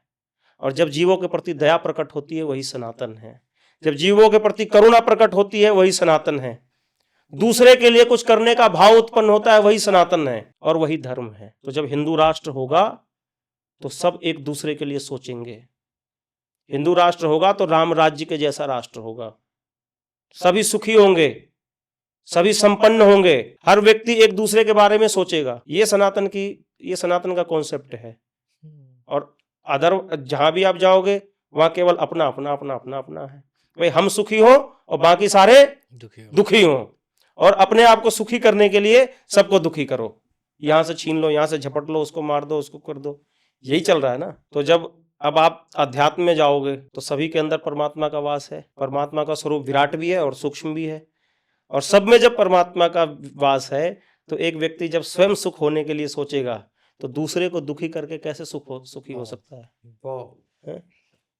ये होगा हिंदू राष्ट्र होगा। तो आपको लगता है कहीं ना कहीं ये चीज़ कि जब से नरेंद्र मोदी की सरकार, मतलब 2014 के बाद जो इलेक्शंस के रिजल्ट आए, उसके बाद से लोग हिंदू की बात ज़्यादा करने लग गए? आप कहना चाहते हैं हिंदू मुसलमान ज़्यादा होने जी। लगा है ना? 2014 के बाद हिंदू मुसलमान ज़्यादा हो गया भाई, बहुत ज़्यादा हो गया है। ज़्यादा ऐसे हो गया है कि एक हिंदू भी मांसाहार करते हैं, तो हिंदू को पता ही नहीं था कि झटका क्या होता है और हलाल क्या होता है। और बॉलीवुड वालों ने सिखाया कि हक और हलाल की कमाई खानी चाहिए, हराम की मत खाओ, हलाल की खाओ। लेकिन जब हलाल करते हैं तो हलाल भी होता है, झटका भी होता है। एक झटके में काट दिया जाता है, समाप्त। और जब हलाल करते हैं तो धीरे धीरे धीरे धीरे रेत के तड़पा के मारा जाता है। अब ये बताओ कि किसी को जब बहुत तड़पाया जा रहा है कि उसकी आत्मा कितनी क्रुद्ध हो रही होगी। क्या एनर्जी तो दोनों जगह नेगेटिव निकल रही है, पर यहाँ पर आप किसी व्यक्ति को कितना तड़पा रहे हो, क्रूरता दिखाना हो गया। और यहाँ पे जो झटके का कॉन्सेप्ट है, इसमें एक बार मारा झटका कर दिया, मांस के लिए है। वहां पर हलाल हर जगह है। आपने छावा मूवी देखी थी जी? उसमें देखो, उसमें व्यक्ति को जब छत्रपति शिवाजी के जो उसको मारा जा रहा है तो उस समय हलाल किया जा रहा है। एक नाखून उखाड़ा, दूसरा नाखून उखाड़ा, तीसरा नाखून उखाड़ा, हॉल में भी नहीं देखा चौथा ये नाखून सीन। उखाड़ा। पूरे शरीर के एक दिन, वहां तो एक साथ दिखाया जा रहा है, यहाँ पर एक दिन 20 दिन में 20 नाखून उखाड़े जा रहे हैं। एक दिन बाल उखाड़ा जा रहा है, दाढ़ी उखाड़ी जा रही है, एक दिन करके एक दांत उखाड़े जा रहे हैं, शरीर को नोचा जाता है। इस प्रकार से प्रताड़नाएं दी जाती है, लेकिन वो व्यक्ति जीतता नहीं है। क्योंकि हमारे जो गुरु हुए हैं, गुरु गोविंद सिंह साहब, छत्रपति शिवाजी, ये केवल लड़ाके नहीं थे, ये आध्यात्मिक रूप से भी थे। उन्होंने ये दिखाया कि बेटा तू जिसको नोच रहा है ना, वो तो मेरा है ही नहीं, वो तो मैं हूं ही नहीं, मैं तो इससे परे हूं। जो गीता में भगवान ने कहा ना, नैनम छिंदंती शस्त्राणी नैनम दहति पावक न चैनम क्लेदियंतापो न शोषयति मारुतः। ये शरीर मैं नहीं हूं, नोच ले इसको जितना नोचना है, उखाड़ ले नाखून। तो जब व्यक्ति उस स्थिति में पहुंच जाता है तो ऐसे नाखून को 1,00,000 बार भी उखाड़ेगा ना तब भी दर्द नहीं होता। लेकिन मैं आपको हलाल की बात बता रहा हूँ कि उनका कॉन्सेप्ट देखो वो किस प्रकार से हलाल कर रहे हैं। तो जब किसी हिंदू को हलाल समझ में आने लगा तो हिंदू मुसलमान बढ़ गया भाई देश में, कि भाई हम हलाल का क्यों खाएं, हम तो हलाल का नहीं खा सकते। तो हिंदू मुसलमान बढ़ गया देश में। एक शब्द पहले चलता था, जंग में और इश्क में सब कुछ जायज है। आप देखोगे पूरे देश को इन छोटी छोटी शब्दों के ऊपर किस प्रकार से मैनिपुलेट किया गया। तो एक आशिक सोचता था कि भाई मैं किसी से प्यार करता हूं तो मैं कुछ भी कर सकता हूं और जो करूंगा वो सही है, मैं युद्ध करूंगा तो मैं कुछ भी करूंगा तो सही है। लेकिन आप देखो कि हमारे सनातन में ना तो जंग है और ना ही जायज है, ये दोनों शब्द नहीं है जी। हमारे यहाँ पे क्या है, युद्ध होता था। सुबह के समय में शंखनाद हुआ, युद्ध प्रारंभ हुआ, शाम को शंखनाद हुआ, उसके बाद सब एक दूसरे से मिलने जाते थे, बातचीत होती थी, चाय पे चर्चा भी हो जाती थी, बराबरी की लड़ाई कहते हैं। तो उस समय जब युद्ध होता था तो युद्ध का एक अलग सिस्टम है, युद्ध युद्ध के लिए हो रहा है, यहाँ पर कुछ और बात हो रही है। लेकिन इन्होंने जब युद्ध करना शुरू किया, जब ये लोग देश में आए, इन्होंने छल के साथ युद्ध किया, रात में सोते हुए सैनिक पे हमला किया। यहाँ पे जो क्षत्रिय सम्राट थे, राजा थे, उनको तो इस बात की आशंका भी नहीं थी कि रात में हमारे ऊपर हमला हो जाएगा, हमारे यहाँ के लोगों को उधर ट्रांसफर किया जाएगा। लोगों को जब ये पता चला, अपने भाषा का ज्ञान हुआ, तो भाई हिंदू मुसलमान बढ़ने लगा देश में। यही आपने देखा होगा कई बार थूक दिया जाता है, कई लोग ऐसे पकड़े गए, जूस में थूक दिया, सब्जी में थूक दिया। भाई मेरे को तो डर लगता है, मैं तो नहीं खाता। लेकिन पहले रमजान के समय में कई हिंदू मुसलमान भाई भाई जाते थे और खाते थे, थूका हुआ खाते थे। बाद में उन्होंने थूका हुआ खाने से मना कर दिया, तो भाई देश में हिंदू मुसलमान बढ़ गया। अल्पसंख्यकों को बहुत कुछ दिया जाता है, स्कूल में आपने देखा होगा, उनके लिए अलग पैसे दिए जा रहे हैं, अलग ड्रेस दिए जा रहे हैं, 3 बार पैसे आते हैं। हिंदुओं के लिए कुछ नहीं आता क्योंकि वो अल्पसंख्यक है। जब इसकी जानकारी होने लगी तो देश में हिंदू मुसलमान बढ़ गया। मतलब हम अंधेरे में जी रहे हैं, हम अंधेरे में जी रहे हैं और हमारे ऊपर सब कुछ थोपा जा रहा है, लादा जा रहा है, हमारे धर्म को भ्रष्ट किया जा रहा है, हमारे देश को भ्रष्ट किया जा रहा है। तो ठीक है, भाई भाई है, सब कुछ ओके है, लेकिन अगर हम जागने लगे तो देश में हिंदू मुसलमान होने लगा। तो मैं ये कह रहा हूँ, मैंने इसमें कुछ गलत बोला? नहीं। क्या हमें जागने का अधिकार नहीं है? बिल्कुल है। क्या हमारे जीवन में आज जागरूकता नहीं आनी चाहिए? आनी चाहिए ना जागरूकता। हर कोई व्यक्ति अंधेरे से उजाले में जाना चाहता है, तो फिर हिंदू मुसलमान हो गया। मतलब हम जैसा तुम चाहते हो वैसा करते रहें, तुम्हारी बात को मानते रहें, तब ठीक है। अगर हम एक कदम आगे बढ़ने लगे, हम अपनी चीज़ों को जानने लगे, तो तुम कह रहे हो भैया ये तो हिंदू मुसलमान कर रहे हैं, ये तो जय श्री राम कर रहे हैं। यही चल रहा है देश में। एक सेंसिटिव मुद्दा भी अगर ऐसा हो रहा है तो भाई हो रहा है हिंदू मुसलमान। नहीं, एक सेंसिटिव मुद्दा भी है ना। अगर कोई, जैसे like last time Nupur Sharma करके कोई न्यूज चैनल पे आई थी और उन्होंने कुछ बोला था, तो इस लेवल पे उनको ट्रोल किया गया कि किसी चैनल ने आज तक नहीं बुलाया उनको, और मेरे हिसाब से किसी ने सपोर्ट भी नहीं किया, आई थिंक। तो सोच के देखो, तो मानसिकता तो कहीं ना कहीं उनकी ज़्यादा है ना। एक चीज़ बताना पंडित जी, जैसे लाइक कई बार हम तो सुंदरकांड अपने मन की शांति के लिए करते हैं, आस पड़ोस की पॉजिटिवनेस के लिए करते हैं, बट कई बार देखता हूँ कि आप सुंदरकांड करते करते कहीं और चले जाते हैं। नहीं, मैं कहीं और नहीं जाता हूँ। सुंदरकांड करते करते मैं सुंदरकांड के अंदर ही आता हूँ। अब जैसे आपने सुंदरकांड करने के लिए बुलाया, झाल मजीरा पीट दिया, सुंदरकांड हो गया और सब अपने अपने घर चले गए, समझ में कुछ आया ही नहीं जी। तो दुनिया को दिखाने के लिए तो भैया हमने सुंदरकांड करवाया, आपके समझ में क्या आया? लोग बहुत सारे डरे हुए हैं, उनको लगता है कि सुंदरकांड कर लेने से ये सब खत्म हो जाएगा। ठीक है, आपकी सारी नकारात्मकता समाप्त हो जाएगी, जीवन में कोई बाधा है, कोई समस्या है, वो सब शांत हो जाएंगे, असाध्य बीमारी भी ठीक हो जाएगी। लेकिन उस सुंदरकांड के करते करते हमारा स्वयं का भी तो जागरण होना चाहिए। मैं सुंदरकांड में क्या बताता हूँ? मैं सुंदरकांड में स्व के भाव को बताता हूँ। भाई अपने आप को पहचानो। हनुमान जी महाराज राम राम जप रहे हैं, श्री राम जय जय राम, श्री राम जय जय राम। अब आप बताओ कि आप माला जपते रहो दिन भर, सुबह से लेकर रात तक माला जपते रहो, माला जपते रहो, और कोई आपको आकर के गर्दन काट के चला जाए, तो क्या वो माला काम आएगी? नहीं आएगी ना। तो उससे बचने के लिए क्या चाहिए? एक हाथ में माला और दूसरे हाथ में गदा, भाला। माला भी होना चाहिए और भाला भी होना चाहिए। हमें माला भी जपना आता है, भाला चलाना भी आता है। तो भाई यही तो मैं कह रहा हूँ। दूसरा मैं कह रहा हूँ, चलो माला भाला ठीक है, अब आजकल के हिसाब से बहुत सारी चीजें और भी है। हनुमान जी महाराज जब राम राम जपने लगे तो जामवंत जी ने उनको जागृत किया। का चुप साधि रहूं बलवाना, पवन तनय बल पवन समाना, बुद्धि विवेक विज्ञान निधाना, कवन सो काज कठिन जग माही, जो नहीं हो ही तात तुम पाही। सारी प्रशंसा कर दी। अरे हनुमान जी को कुछ हो ही नहीं रहा। तब बोला राम काज लगी तब अवतारा। जैसे ही बोला राम काज लगी तब अवतारा, अरे हनुमान जी हो गए पर्वताकारा।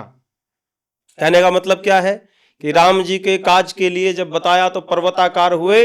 हनुमान जी अपनी शक्ति को भूल चुके थे, उनकी शक्ति को जागृत किया गया। ऐ हिंदुओं, तुम भी अपनी शक्ति को भूले बैठे हो, अपने अंदर की शक्ति को जागृत करो, अपने आप को जगाओ। जगाएंगे कैसे?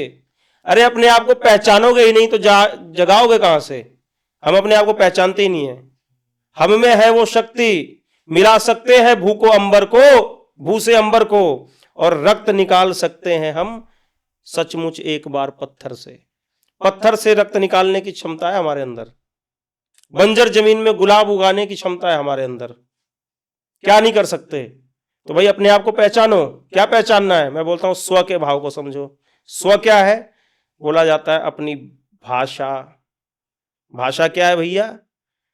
मैंने बताया ना कि भाई जंग में और इश्क में सब कुछ जायज है। ना जंग हमारी भाषा, ना इश्क हमारी भाषा, और ना जायज हमारी भाषा है। युद्ध में युद्ध होता है मर्यादा के हिसाब से हमारे यहाँ पर, और प्रेम का मतलब है समर्पण, प्रेम का मतलब है त्याग, तभी प्रेम है। जहां पे त्याग नहीं है, जहां पे समर्पण नहीं है, वहां केवल वासना है। जहां प्रतीक्षा नहीं है वहां वासना है। और यहाँ प्रेम में तो राम जी 14 वर्ष तक जब वनवास गए तो माता जानकी की प्रतीक्षा की उन्होंने। गोपियां कृष्ण की प्रतीक्षा कर रही है। आप ये कॉन्सेप्ट तो देखो, यहाँ पे हिंदुओं का सनातन का कॉन्सेप्ट देखो। तो मैं स्व के भाव को जगा रहा हूं, भाषा को जगा रहा हूं। भाई अपनी भाषा में लौट आओ, संस्कृत की भाषा को समझो, हिंदी की भाषा को समझो। और फिर मैं कहता हूं अपनी भूषा में लौट आओ। भूषा में लौटना नहीं है भाई मंदिर जाओगे कोट पैंट पहन के जाओगे, चलो ठीक है, वैसे तो ठीक है, लेकिन कथा में आ रहे हो भाई, कथा में तो कम से कम कुर्ता पैजामा में आ जाओ, चंदन लगा के टीका लगा के आ जाओ। और जहाँ तक भूषा की बात करें तो पहले के समय में जब मुगल आए थे इस देश में, उन्होंने तलवारों से सबकी चुटियां काट दी। अब सब अपनी चुटियां खुद ही कटवा के बैठे हुए हैं, तिलक मिटा के बैठे हुए हैं। तो भाई मैंने कहा तिलक लगाना शुरू करो। मैं कहीं पर अगर हवन भी कराने जाता हूँ तो मैं बोलता हूँ हवन तुम्हारा तभी सार्थक होगा जब तुम्हारे पास चोटी हो, तुम्हारे पास तिलक हो, जनेऊ भी धारण करो, तभी तो तुम्हारा यज्ञ सफल होगा। यज्ञ में बैठे हो धोती पहन के बैठो। हमारे पास कितने परिधान हैं। एक वैसे विनोद भाव में अगर देखे तो आपने डोनाल्ड ट्रंप को देखा होगा भाई, काले कलर का पैंट और काले कलर का कोट और गले में लाल टाई बांध लिया। चाहे कोई मर गया हो उसमें भी वही पहनते हैं, किसी का जन्म हो गया हो वहां पे भी वही पहनते हैं, ऑस्ट्रेलिया जाए इंडिया जाए कहीं पे भी जाए वही पहनते हैं ना। तो भाई इसके अलावा तो और कोई परिधान है ही नहीं। हमारे पास कितने परिधान हैं। राजस्थान में अलग है, बिहार में अलग है, एमपी में अलग है, हरियाणा में अलग है। अगर किसी की डेथ हो गई है सफेद पहन के जाते हैं, किसी के विवाह में जा रहे हैं कलरफुल पहन के जा रहे हैं, है कि नहीं। अच्छा पगड़ी का कितना महत्व है। तो हमारे पास इतने परिधान है, विविधताओं का भरा हुआ देश है। भाषा को भूल गए हम, भूषा को भूल गए। मैं जगा रहा हूं भाई, अपनी भाषा को पहचानो, अपनी भूषा को पहचानो और अपने भोजन को पहचानो। मोमोज खाने से बीमारी होगी, चाउमीन खाने से बीमारी होगी। अरे भैया इतने सुंदर सुंदर भोजन है, इतने सुंदर सुंदर व्यंजन है, अपने भोजन को पहचानो। उसके बाद अपने भवन को देखो कैसा बनाया है, क्या उसमें स्वास्तिक का चिन्ह है, क्या वहां पर कहीं पे राम जी की मूर्ति लगी है, कृष्ण जी की मूर्ति लगी है। तुम्हारे घर पर जब हम आएंगे तो हमें कैसे पता चलेगा कि ये किसका घर है, क्योंकि गाय तो रही नहीं और तुमने कुत्तों से सावधान लिखवा दिया है? तो हमें पता चले ना कि भाई ये किसका घर है, उस पे लिखा हुआ हो, स्वास्तिक बने हो, ओम बने हुए हो। तो भाषा, भूषा, भोजन, भवन। अब आते हैं किस पे, भ्रमण। हमारे देश में इतने सारे सुंदर सुंदर जगह हैं, तीर्थों से भरा हुआ देश है। ज्ञान की नगरी काशी, वैराग्य की नगरी अयोध्या, भक्ति की नगरी वृंदावन है, कथाओं की धरती नैमिषारण्य, तीर्थों की नगरी तीर्थराज प्रयाग। इसके अलावा और देख लो कितनी जगह है घूमने के लिए। ताजमहल को बोला ये अजूबा है, तो काहे का अजूबा भैया, समझ से बाहर है। आप जाइए कर्नाटक में ऐसे मंदिर हैं कि जमीन को ही पूरा खोद करके और पत्थर निकाल के ऐसी कलाकारी की गई है। आप सोचिए आज के टाइम पे कोई कर सकता है। तो भ्रमण करने के लिए कितने सुंदर सुंदर जगह हैं। है ना। भाषा बताया, भूषा बताया, भोजन बताया, भवन बताया, भ्रमण बताया, और सबसे अंत में भजन। हमने कहा भजन कैसे करोगे, यहाँ पर भजन करो, एक से एक क्लासिक गीत हैं, एक से एक क्लासिक नृत्य हैं, और अगर पूरे वर्ल्ड में आप ढूंढोगे तो आपको ढिंचक ढूंचक ऐसे हाथ वाथ हिलाने वाला मिलेगा, इसके अलावा कुछ नहीं मिलेगा। यहाँ पर अगर आप देखोगे, यहाँ पे कथक है, कुचिपुड़ी है, भरतनाट्यम है, ऐसे कितने विविधताओं से भरा हुआ है ना। संगीत देखो, क्लासिकल में एक से एक राग हैं। अब जो ये राग की बात भी मैं आपको बता देता हूँ, रागों में आप देखोगे आपको बहुत सारे इस्लामिक लोग दिखाई देंगे। और हुआ क्या था कि जब मुगलों का शासन था तो जो हमारे अब तानसेन जी हैं, तानसेन जी ने इस्लाम धर्म स्वीकार कर लिया, तो तानसेन के परिवार में जितने भी फिर आने लगे वो सब उसी लाइन के आने लगे। लेकिन ये जो जननी है, संगीत की जननी कहाँ है, भारत ही तो है। एक से एक गीत है, आप गाइए, भजन गाइए। तो जब हम अपनी चीजों को छोड़ रहे हैं, आप क्लासिक चीजों को सुनोगे आपको शांति मिलेगी, संतुष्टि मिलेगी, और थोड़ी देर आप वो इलेक्ट्रॉनिक वाला सुन के देखो, थोड़ी देर आनंद आएगा, लेकिन बाद में वो सरदर्द पैदा करेगा, नेगेटिव वाइब्स पैदा करेगा। तो हमारे पास जब इतनी सारी चीजें हैं तो हम अपने स्व को भूल रहे हैं और दूसरे को समझने की बहुत बढ़िया है। 25 दिसंबर 2025 आने वाला समय, चारों तरफ सब अपने अपने बच्चे को सेंटा क्लॉस बना के भेज रहे हैं। 25 दिसंबर को सेंटा क्लॉस बनाया जाता है। पहले तो माता पिता को एक दो चीजें समझना चाहिए कि भाई जब रामनवमी आती है तो क्या कोई क्रिश्चियन या कोई अदर व्यक्ति क्या राम बन के आते हैं, कृष्ण बन के आते हैं? हमारे त्योहार में कोई दूसरा व्यक्ति हमें बधाई तक देने नहीं आता, लेकिन हम सेंटा क्लॉस बना के भेज रहे हैं।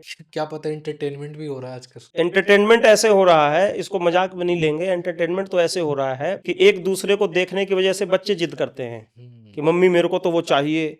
स्कूल में भी तो यही कर रहे हैं ना। स्कूल में भी यही कर रहे हैं। तो स्कूल में हमारा दायित्व बनता है ना कि हम जाकर के पूछें कि भाई ये 25 दिसंबर हमारा त्योहार है, किसका त्योहार है? जब बताएगा भाई ये तो किसी और का त्योहार है। अच्छा चलो किसी और का है तो क्या हमारे देश का है? नहीं, तो बाहर वाले देश का है। तो भाई हमारे देश में इसको क्यों थोप रहे हो, हमारे बच्चे को क्यों पहना रहे हो? प्रश्न होना चाहिए। 21 दिसंबर से लेकर के 27 दिसंबर ये वो दिन है जिसमें गुरु गोविंद सिंह जी के 5 बच्चे शहीद हो गए। गुरु गोविंद सिंह जी के पास दया सिंह जी आए, तो दया सिंह जी ने पूछा कि गुरुजी हमारे से भी एक सर मांग रहे हो और आप भी एक ही सर दोगे, तो गुरु में और चेले में क्या फर्क हुआ? गुरु गोविंद सिंह जी कहते हैं कि 9 वर्ष की आयु थी, पिता का सर कटवा दिया हमने, और 5 बेटे हमने शहीद कर दिए, और अपना भी कटवाऊंगा, जो बचा हुआ है वो भी कल जाके कटवाऊंगा। उनके बच्चों को दीवार में चिनवा दिया गया। गुरु तेग बहादुर जी को किस तरीके से मारा गया। तो ये वीर बाल दिवस के रूप में मनाने के लिए हमने बोला भाई वीर बाल दिवस के रूप में मनाओ इसको। तो हमारी कथा होगी तो उस कथा में दूसरा दिन जो है वो वीर बाल दिवस के लिए समर्पित है। तो इस प्रकार से हम लोगों के अंदर वो भाव जगाते हैं, स्व का भाव जगाते हैं। सेंटा क्लॉस में मत घुसो, वीर बाल दिवस को मनाओ, तुलसी पूजन मनाओ। अब तुलसी का पौधा 24 घंटे ऑक्सीजन देता है, सबको पता है चीज। सेंटा क्लॉस का पौधा वैसी डुप्लीकेट है, केमिकल है, कोई ऑक्सीजन है उसके अंदर। तुलसी पूजन आप करेंगे, आप स्नान करके नहा धो के दिन में आएंगे, सामने में आरती से करेंगे, तिलक विलक लगाएंगे, आपके अंदर सात्विक ऊर्जा का प्रचार होगा। दूसरे जगह पे आप जाएंगे, रात के समय जाएंगे, क्लब में जाएंगे, डिस्को में जाएंगे, हाथ में गिलास लेके पिएंगे, वहां पर कौन सी ऊर्जा आती है ना। तो अगर आज हमारे बच्चे सेंटा क्लॉस बन रहे हैं तो कल वही बच्चे क्लब में जाकर विस्की भी पिएंगे। क्या सनातनी माँ बाप चाहते हैं कि उनके बच्चे कल को जाके विस्की पिए, बियर पिए, दारू पिए और कल को किसी लड़की के साथ इधर उधर गिरते हुए, सड़ते हुए, पड़ते हुए मिले? अगर नहीं चाहते तो आज से ही अपने बच्चे को जागरूक करिए और जाकर के स्कूल में बात करिए कि भैया हम अपने बच्चे को सेंटा क्लॉस बना करके नहीं भेजेंगे। आप तो इतना बोल रहे हो, मैंने ये देखा है कि कई लोग कलावा बांध के या टीका करके जाते हैं, स्कूल में एंट्री तक नहीं होने देते हैं। अरे तो कलावा बांध के टीका लगा के अगर जाते हैं और स्कूल में एंट्री नहीं होने दिया जा रहा है तो उसका जिम्मेदार हम ही है और कोई नहीं है। अगर एंट्री नहीं दिया जा रहा है तो हमें माँ बाप जितने भी हैं, अगर 2-4 और लोगों के बच्चों की माँ बाप को तो जानते ही होंगे, तो उनको इकट्ठा होकर बात करना चाहिए जाकर। यही तो नहीं है ना हमारे, यही नहीं है, यही नहीं है। ये हो जाएगा तो सब परिवर्तित हो जाएगा। और फिर हम गवर्नमेंट को ब्लेम कर रहे हैं। नहीं, गवर्नमेंट को देखो, गवर्नमेंट का भी रोल है बहुत। मैंने बहुत एनालाइज किया और बहुत एनालाइज करने के बाद मुझे ये लगा कि गवर्नमेंट का बहुत रोल है, लेकिन गवर्नमेंट का रोल भी तभी होगा जब हमारा रोल बनेगा, क्योंकि जो सभ्यता का विकास जो है ना वो गवर्नमेंट के हाथ में है। अभी हम दूसरी चीज़ों पे आते हैं, दूसरी बात करते हैं। पहले के समय में गांव में लोग 4 बजे सो के उठते थे, जी। अपनी सारी क्रियाओं से निवृत्त होकर के खेत में जाना, काम करना, और 10 बजे तक वो सब कुछ निपटा के आ जाते थे। उनका एक जीवन जो है ना 10 बजे तक संपन्न हो जाता था। उसके बाद का जो जीवन है उसमें अब वो स्नान कर रहे हैं, अपने घर परिवार को समय दे रहे हैं, भोजन कर रहे हैं, दोपहर के समय विश्राम भी करते थे, और उसके बाद फिर दूसरा सत्र उनका शुरू होता था। तो जीवन कितना सुकून था, जीवन में दिनचर्या कितनी अच्छी थी, और हर व्यक्ति को लगता था कि मैं एक बहुत बड़ा दिन को जी रहा हूँ। लेकिन जब से ये कल्चर आया, कोऑपरेट कल्चर, टाइम ही नहीं किसी के पास। कोऑपरेट कल्चर में किसी के पास टाइम नहीं है। लेकिन जो पहले वाला हमारा कल्चर था उसमें जब व्यक्ति 4 बजे सो के उठता है, उठने का टाइम शास्त्रों में क्या बताया, 4 बजे। अरे भाषण करने से काम नहीं चलेगा, जब तक हमारे कल्चर में नहीं आएगा तब तक नहीं बनेगा।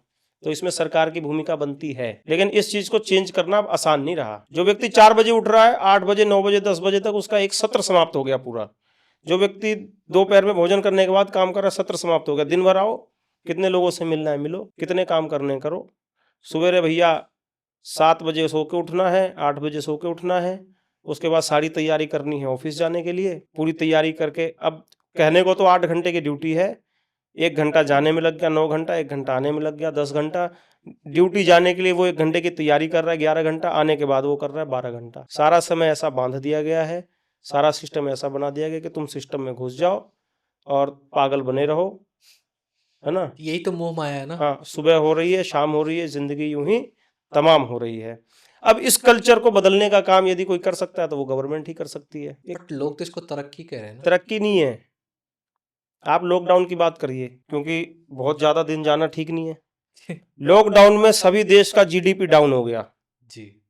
जितने देश हैं सबके जीडीपी डाउन हो गया, डाउन हो गए, और सबकी सेहत सही हो गई। अच्छी हो गई। अब सेहत अच्छी कैसे हो गई, बहुत सारे लोग मरे, लेकिन मैं बताता हूँ। मैंने हर लॉकडाउन में मैंने अपना वेट भी कम किया, मेरी फिटनेस बहुत अच्छी हो गई, सारी बीमारी ठीक हो गई, बॉडी में एनर्जी आ गई। एक टाइम था जब मैं 40 मिनट में 10 किलोमीटर दौड़ता था, और लॉकडाउन से पहले मैं 1 किलोमीटर भी दौड़ने लायक नहीं बचा था। लेकिन फिर मैं लॉकडाउन में अपने आप को ठीक करता गया, मैं 5-7 किलोमीटर 10 किलोमीटर फिर दौड़ने लग गया। क्यों? क्योंकि मैंने उसमें मेहनत की। सब लोग खाली हो गए, बाहर मोमोज खाना बंद, चाउमीन खाना बंद, गंदे तेल में खाना बंद, बाहर का भोजन बंद, जो खाना है आपको घर से। अब जब बाहर की सारी चीजें बंद हो गई तो जीडीपी डाउन। आपस घर में लड़ाई होती थी पति पत्नी की, शाम को दारू पी के आ गए, बच्चे को मार दिया, पत्नी को मार दी। अब बाहर दारू के ठेके बंद, जीडीपी डाउन, सुख शांति। अब लोगों की सुख शांति बढ़ गई, जीडीपी डाउन हो गया। तो देश की तरक्की और वर्ल्ड की तरक्की का मतलब यह है कि हर मनुष्य के जीवन में सुख शांति जब खत्म होगी तो जीडीपी बढ़ेगा। व्यक्ति जब नशा करेगा, दारू पिएगा, तो हॉस्पिटल में जाएगा, बाहर में खाना पीना खाएगा, दुनिया को दिखाने के लिए 2-4 जोड़ी कपड़े में काम चल जाएगा। पर मैं आज यहाँ पे आया हूँ तो भाई ये तो मेरे को पहने हुए देख लिया, अगली बार कहीं और कुछ और पहनना है, किसी की शादी में कुछ और पहनना है, और ज्यादातर महिलाओं में ऐसा होता है जी। तो आप कपड़े में खर्चे करते जाओ तो जीडीपी अप और आपकी आर्थिक स्थिति डाउन। तो जीडीपी और तरक्की का मतलब यह है कि मनुष्यता को जितना समाप्त करते जाओगे उतनी आपकी जीडीपी बढ़ती जाएगी। लोगों को जितना बीमार करते जाओगे उतनी आपकी जीडीपी बढ़ती जाएगी। लोगों को जितना आर्थिक रूप से कमजोर करते जाओगे आपकी जीडीपी उतनी बढ़ती चली जाएगी। जीवन जीने के लिए रोटी कपड़ा मकान चाहिए। आज के समय में व्यक्ति खा के ज्यादा मर रहे हैं, भूखे कोई नहीं मर रहा। पार्लियामेंट की लड़ाई बंद करा दोगे आप। जीडीपी का अगर ये उन्होंने सिद्धांत दे दिया ना, आज ही बंद हो जाएगी लड़ाई। अरे बंद मैं जीडीपी के बढ़ने घटने की बात नहीं कर रहा हूँ, मैं तो चिंता कर रहा हूँ मनुष्यता की। लोगों की आयु कम हो रही है और जीडीपी बढ़ रहा है। जब भाई साहब बीमारियां इतनी होंगी तो आयु घट जाएगी और जीडीपी बढ़ जाएगा। तो मतलब हमें बर्बाद करो और जीडीपी बढ़ाते जाओ। तो देश की तरक्की का तो भाई साहब ये सिस्टम है। ये नजरिया कैसे आया? मतलब जो देखो क्या होता है ना, एक चीज को हम देखते हैं तो हमारा सिचुएशन अलग होता है एनालाइज करने का। आपने इसको कैसे एनालाइज किया इन सब चीजों? मैं चिंतन करता रहता हूँ। मैं चिंतन कर रहा था कि लॉकडाउन में दिल्ली जैसे शहर में, मुंबई जैसे शहर में लोग बनियान पहन के रोड पे घूम रहे थे। पहले लोग गांव में बनियान पहन के घूमते थे, नीचे एक टावल लगा के और बनियाइन पहन के ये मेट्रो सिटी में लोग रोड पे चल रहे थे। उसको टी शर्ट की भी आवश्यकता नहीं रही, उसको पता चल गया भाई इसमें काम चल जाएगा, बाहर खाने पीने की आवश्यकता नहीं रही। मैं भी उसमें था, तो मैं एनालाइज कर रहा था कि भाई खर्चा तो कुछ है ही नहीं, घर में बना जो सामान घर में बन रहा है उसको प्रेम से खाओ, चाह के भी नहीं खर्च कर सकते थे, चाह के भी खर्च नहीं कर सकते, और नोट भी नहीं था है ना। तो फैक्ट है। तो भाई प्रेम से खाना है, प्रेम से सबके साथ रहना है। और देखो चाय पर शादी हो गई है, 4 लोग उधर से आए, 4 लोग इधर से आए, बढ़िया चाय नाश्ता बना दिया गया, 2 लोगों को मिला करके विवाह कर दिया गया। अब विवाह करो तो खर्चा करो दुनिया भर का। अंबानी अगर खर्चा करेगा तो वो अपने इनकम में से 0.5% कर रहा है, और जो गरीब लोग खर्चा कर रहे हैं, मिडिल क्लास वाले खर्चा कर रहे हैं, वो 10 लाख 15 लाख 20 लाख रुपए लोन लेकर के कर रहे हैं। ट्रू। तो ये लोग 2 काम करते हैं जीवन में, एक शादी करते हैं और दूसरा मकान बनाते हैं। पूरी जिंदगी का मकसद मकान बनाने और शादी करने में सारे पैसे समाप्त, सारा जीवन समाप्त, और जीडीपी। तो नजरिया ऐसे एनालाइज करने से आता है, चिंतन करने से आता है, बैठ के सोचते रहते हैं जी क्या हो रहा है देश में। अब इसी पे अगर आए तो आप ये देखो कि एक गरीब आदमी, एक मिडिल क्लास आदमी है बेचारा, तो लड़की वाला ये नहीं सोचता कि मैं जाकर के लड़के वाले से बात कर लूं, बात करूंगा, अपनी चीजें बताऊंगा तो मैं छोटा हो जाऊंगा। लड़के वाला सोचता है कि मैं जाके बात करूंगा तो मैं छोटा हो जाऊंगा।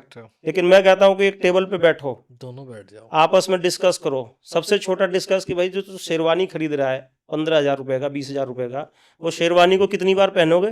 फर्स्ट टाइम और लास्ट टाइम। फर्स्ट टाइम और लास्ट टाइम गए 15-20,000 रुपए। ट्रू। और इस प्रकार के कितने 15-20,000 जा रहे हैं। क्या बहुत सारे खर्चों को कम नहीं किया जा सकता है? बहुत सारे कर्जों को खत्म नहीं किया जा सकता है? और जो पैसे यहाँ फालतू में खर्च किए जा रहे हैं, वही पैसे अगर लड़की वाले और लड़के वाले दोनों समधी जी मिलकर के अपने बेटे के अकाउंट में फिक्स डिपॉजिट करा दे, तो क्या उसके काम नहीं आएगा? बट यही तो नहीं है हमारा सेटिस्फेक्शन है, ईगो लोगों को दिखाना है कि हमने अपनी बेटी या बेटे का शादी में ये खर्च किया। मैं तो खैर ये अपील भी करना चाहता हूँ इस वीडियो के थ्रू कि 40-50 लाख या करोड़ रुपए जब खर्च कर देते हो ना आप शादी में, उसका ये भी नहीं पता कि शादी कितने दिन टिकेगी, 6 महीने या साल भर या 2 साल। अगर उस पैसे का सही प्रयोग किया, उन्हीं को दे दो ना, आप दोनों को दे दो कि भैया फिक्स डिपॉजिट कर लो, मंदिर में शादी करो। मंदिर का शादी मतलब क्या हो गया हमारे कल्चर में, यार ये छोटी जात का है, इसका मतलब फाइनेंशियल स्टेटस सही नहीं है इसलिए मंदिर में शादी कर रहा है। मतलब ये भावना हो गई जो मंदिर में शादी कर रहे हैं लोगों को, जबकि मंदिर में करना शुद्ध मतलब शुद्धता माना जाता है, लेकिन हम तो नेगेटिव हो गए। अब ये बताओ कि आप करोगे इसकी शुरुआत? बिल्कुल, मैंने किया है। आपने किया है तो इसके लिए आपको बहुत बहुत साधुवाद है, बहुत बहुत बधाई के पात्र हैं। बहुत सारे लोग ऐसे हैं समाज में, भाषण देते हैं लेकिन स्वयं से शुरुआत नहीं करते। बहुत सारे ऐसे लोग हैं समाज में, उनको पता है रात्रि में शादी करना ठीक नहीं है, सूर्योदय के समय, सूर्योदय के बाद और सूर्योदय अंत के बाद, सूर्योदय से पहले और सूर्यास्त के बाद वैदिक मंत्रों का उच्चारण नहीं होता, अग्नि का प्रज्वलन नहीं होता, हवन यज्ञ नहीं होता। ये सबको पता है। सबको पता है कि उस समय जब ये इस्लामिक शासन था इस देश के ऊपर, डोलियां उठा लेते थे, लड़कियों को ले जाते थे, इसलिए लोगों ने चोरी छुपे रात्रि में शादी करना शुरू किया। वो प्रथा ही बन गया। अब वो प्रथा बन गई। उसके बाद सबको पता है कि पटाखे फोड़ने से, ये भाषण देने, देखो भाषण देने से नहीं चलेगा काम, सबको पता है। पटाखे फोड़े जा रहे हैं 50,000 रुपए के, ऐसे पैर छुआ, एक बार और क्लिप, 2 क्लिप, 3 क्लिप, 15-20 मिनट तो उसके फोटो खिंचाने में लग गए। और जो मुहूर्त था विवाह का खत्म, लगन जो था वो सब समाप्त। पंडित जी की बारी आई तो पंडित जी को बोला, भाई पंडित जी 2100 रुपए। अरे भाई तूने 50,000 के पटाखे फोड़ डाले, तेरी शादी में पंडित जी को अगर तू 21,000 रुपए दे देगा तो उनके 1 महीने का राशन आ जाएगा। जब वो तुम्हें आशीर्वाद देंगे तुम्हारा रिश्ता टिकेगा। लेकिन तुम पंडित जी को बुलाते हो कि भाई पंडित जी 10 बजे आ जाना, और 2 बजे तक 3 बजे तक पंडित जी को बिठा के रखते हो और 2100 रुपए का लिफाफा देते हो। तो मैं ही श्राप देता हूं ऐसे लोगों को। इस हालत तुम्हारी जीवन में, तुम्हारा जो है जल्दी तलाक हो तुम जैसों का। तुमने पंडित जी को 2100 रुपए दिया है ना, जाओ 2 लाख रुपए वकील को देना पड़े तुम्हें। पंडित जी इतना मतलब खतरनाक श्राप मत दो। श्राप नहीं, मैं अपनी भावना रख रहा हूं ना। लोग ऐसा करते हैं, क्या समझते हैं पंडित जी को बताओ? 5-5, 6-6, 7-7 घंटे बिठा के रखा, फिर बाद में कहा जल्दी जल्दी निपटाओ। और दक्षिणा देने के नाम पे शादी में भी फोन पे बात करेंगे। कितनी बातें थे। पंडित जी कहेंगे भाई साहब देखो विवाह है आपका, बेचारे पंडित जी को भी पता है कि 5100 की सेवा मिल जाए तो बड़ा अच्छा रहेगा। अरे पंडित जी 1100 में हो रहा है, कर दो 2100 में कर दो।